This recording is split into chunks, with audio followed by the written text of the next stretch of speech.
सहस्त्रार्जुन शिक्षण संकुलात शिक्षक दिन मोठ्या उत्साहात आणि आनंदी वातावरणात साजरा करण्यात आला। सोलापुरातील सहस्त्रार्जुन शिक्षण संकुलात शिक्षक दिन मोठ्या उत्साहात आणि आनंदी वातावरणात साजरा करण्यात आला। कार्यक्रमाच्या अध्यक्षस्थानी संस्थेचे अध्यक्ष संजीव हिरालाल रंगरेज होते। प्रमुख अतिथी दयानंद शिक्षण संस्थेचे प्रशासक विजयकुमार उबाळे हे उपस्थित होते।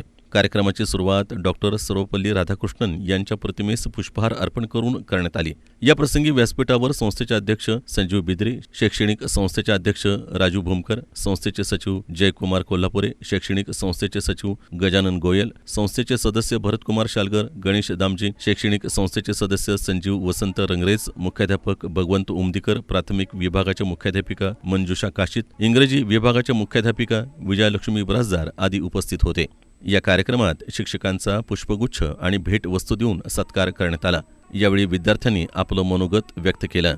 प्रमुख अतिथी डॉक्टर विजयकुमार उबाळे यांनी शिक्षकांना मार्गदर्शन करताना शिक्षक आपल्या कामाशी, विद्यार्थ्यांशी आणि अध्यापनाविषयी कसं प्रामाणिक असावं याबद्दल मार्गदर्शन केलं। या कार्यक्रमाचं सूत्रसंचालन इयत्ता 10वी मधील विद्यार्थिनी अनुजा म्हेत्रे व श्रद्धा गुळगी यांनी केलं, तर आभार प्रदर्शन सहशिक्षक महेश काळे यांनी मानले।